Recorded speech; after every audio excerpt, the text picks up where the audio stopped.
finalidade é melhorar o relacionamento nosso. Em primeiro lugar, o nosso relacionamento com Deus.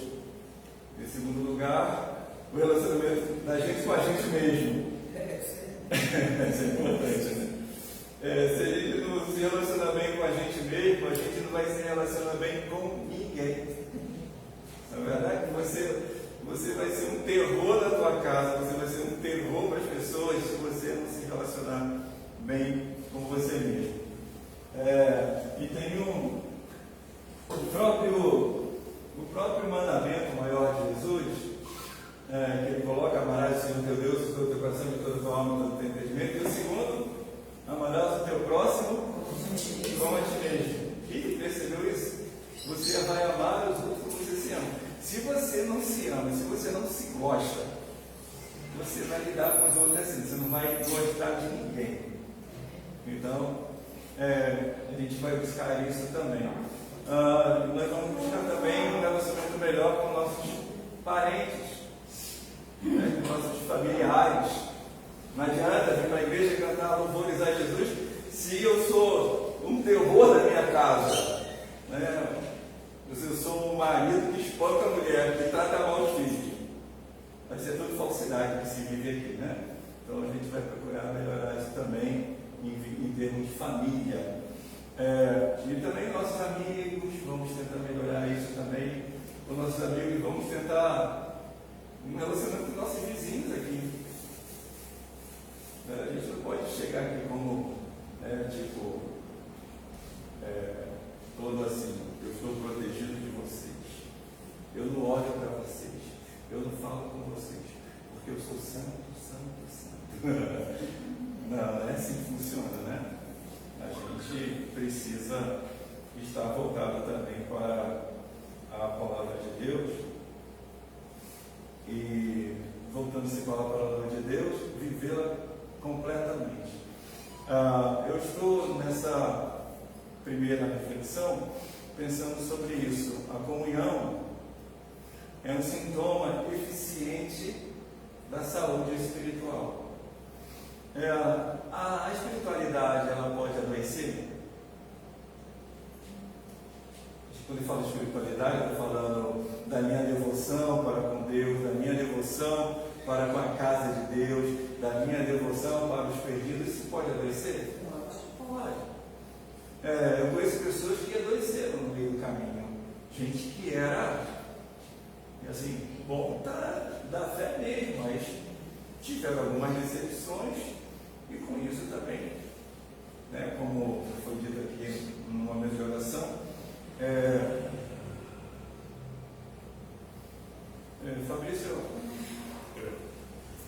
vem aqui para mim.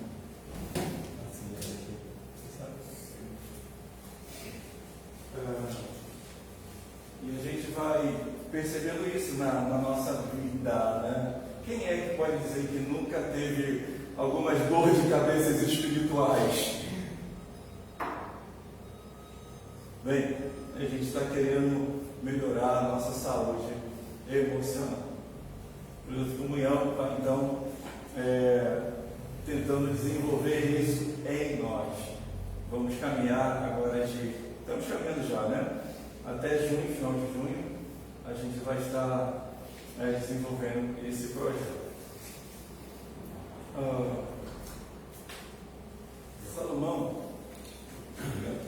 Salomão diz o seguinte: 18, o texto é de Provérbios, capítulo 18, de 1 a 2. Provérbios 18, de 1 a 2.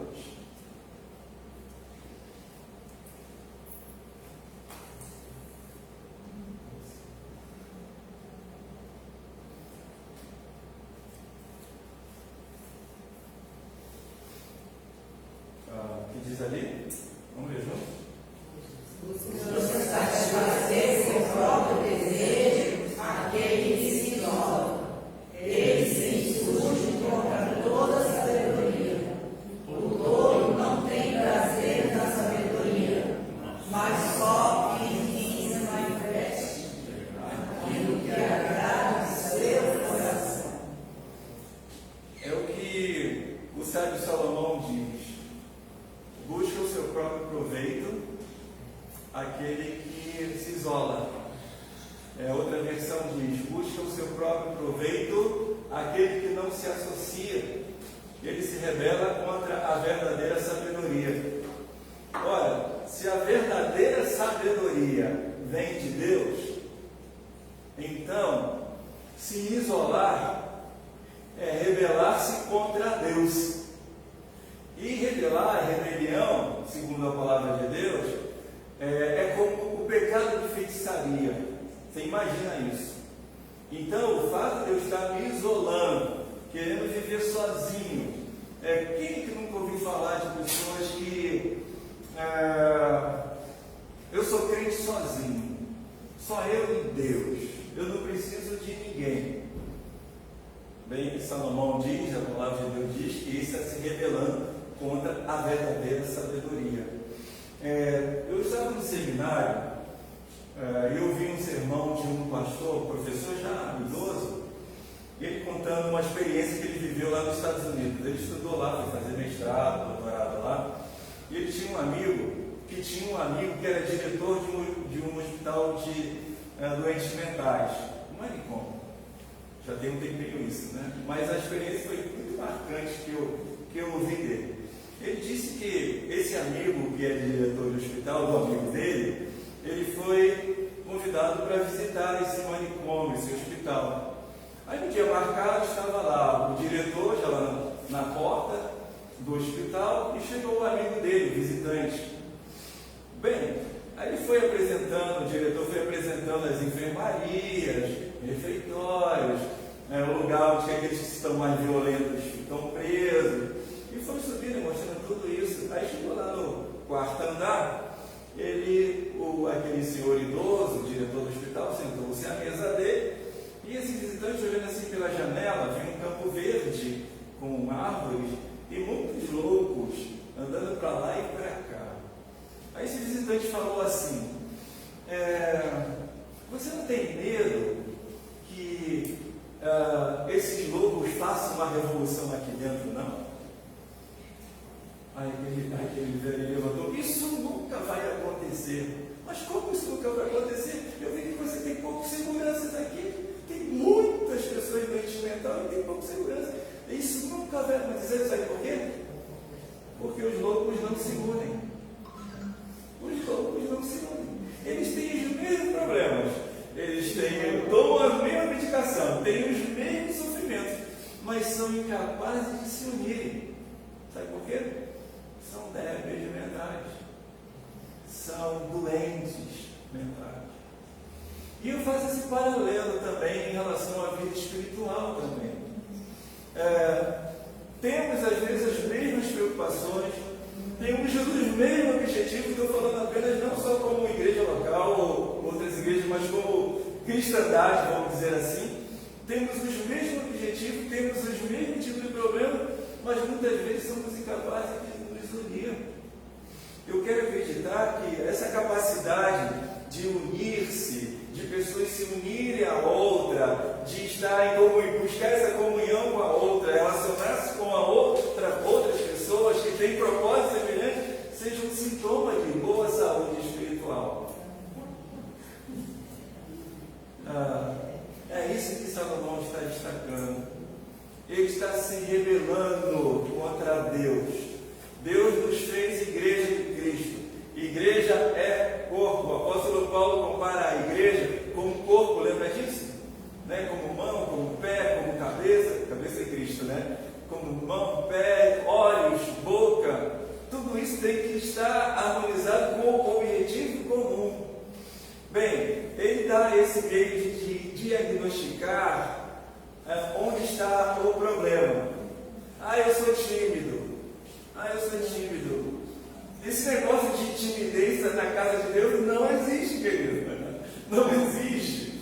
Existe outro tipo de problema. Eu preciso melhorar o meu relacionamento com Deus. À medida que eu melhore o meu relacionamento com Deus, essas coisas demais, elas vão desaparecendo. Entende? Porque Deus, segundo o apóstolo Paulo diz a Timóteo, Deus não nos deu o espírito de covardia, mas de ousadia.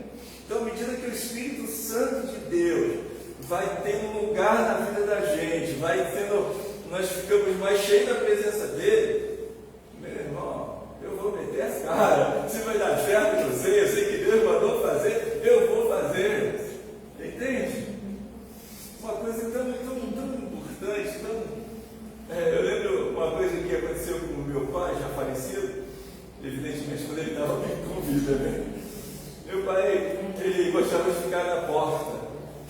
Aí chegou um rapaz, meu pai recebeu, aí depois esse rapaz entrou na igreja e esse rapaz se converteu.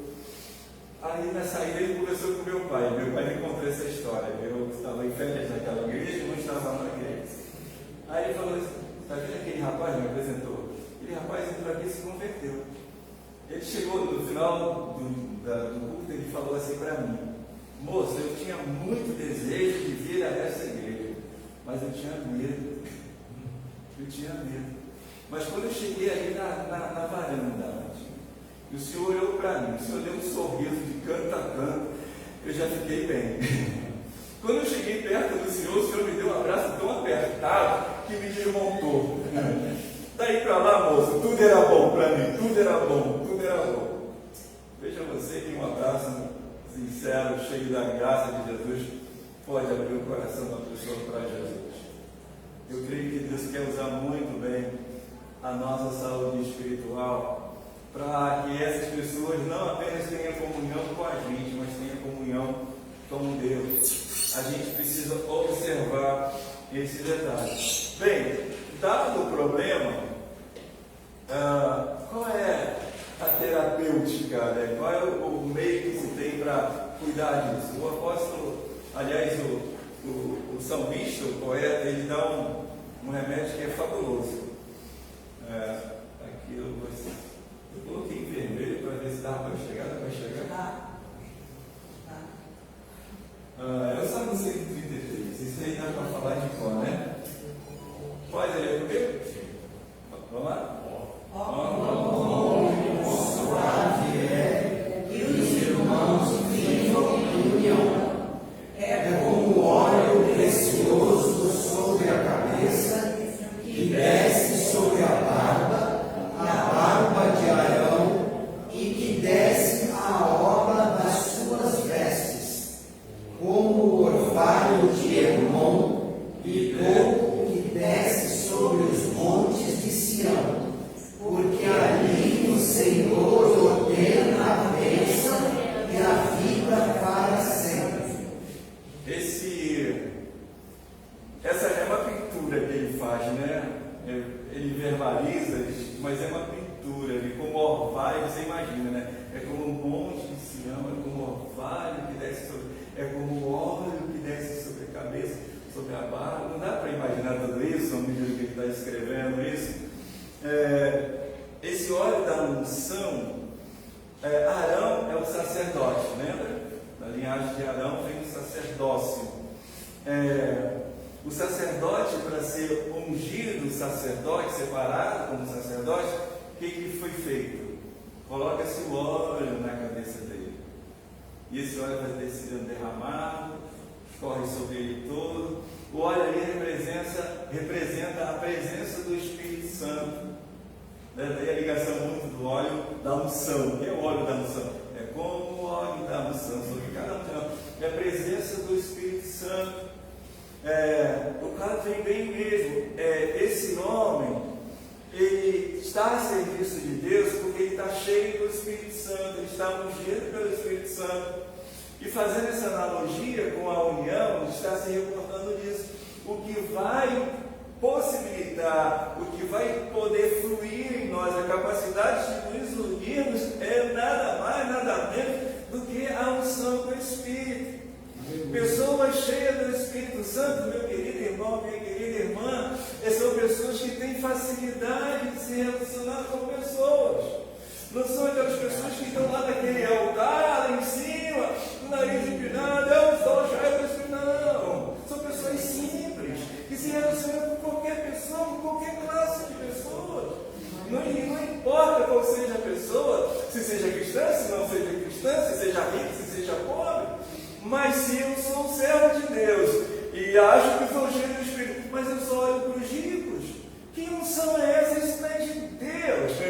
Percebe que começa ali embaixo, mas alcança toda a estrutura do sacerdote. Aquilo que parece para os outros como a veste dele era branca e está toda suja. Não, aquilo ali, aquela marca é a marca de honra. Incrível, né? Que para os outros parece sujeira, não. Aquilo ali é a marca de honra. O óleo da unção veio sobre ele, marcou todo o seu corpo, toda a sua roupa, toda a sua vestimenta. Começa por aí, saúde espiritual, em união, vem dessa primeira ação, a unção do Espírito Santo. Mas como é que a gente vai ser mais cheio do Espírito? O apóstolo Paulo diz isso: não vos embriagueis com vinho, onde há dissolução, confusão, mas enchei do Espírito, com salmos, hinos e cânticos espirituais, cantando e salmodiando ao Senhor. Não existe nada na minha vida, não existe nada melhor para você buscar mais a unção do Espírito que seja lá no teu quarto. Você dobra o seu joelho diante de Deus e diz: Senhor, tem misericórdia de mim, que eu sou um pecador, que eu sou uma pecadora, tem misericórdia de mim. A unção começa ali, a graça de Deus começa a ser derramada ali.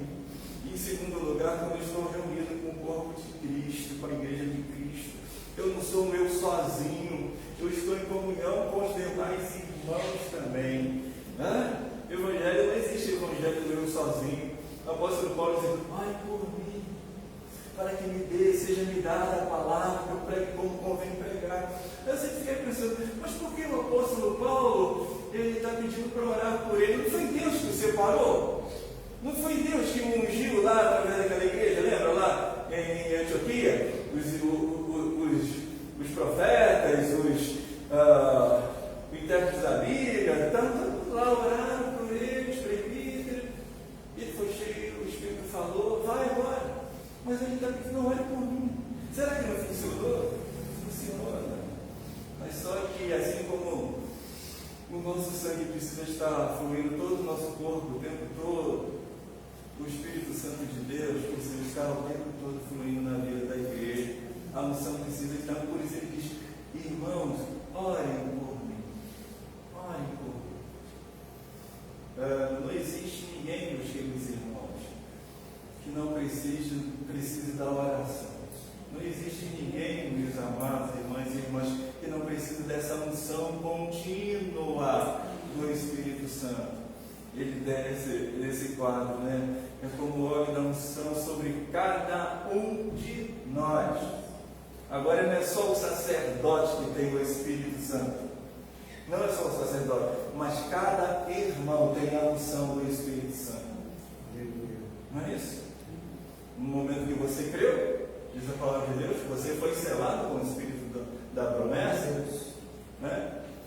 Efésios capítulo 1, versículo 13 diz isso: no momento que você abriu seu coração para Jesus, o Espírito Santo de Deus habita em você. E aí, a gente precisa continuamente manter esse fluxo do Espírito.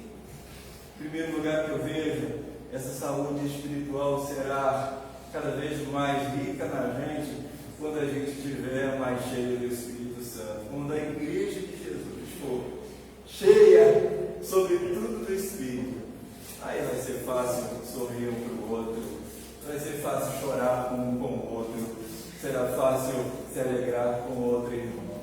E outro quadro que ele coloca aqui, nessa terapêutica para melhorar a saúde espiritual, a gente recorre à geografia bíblica, né?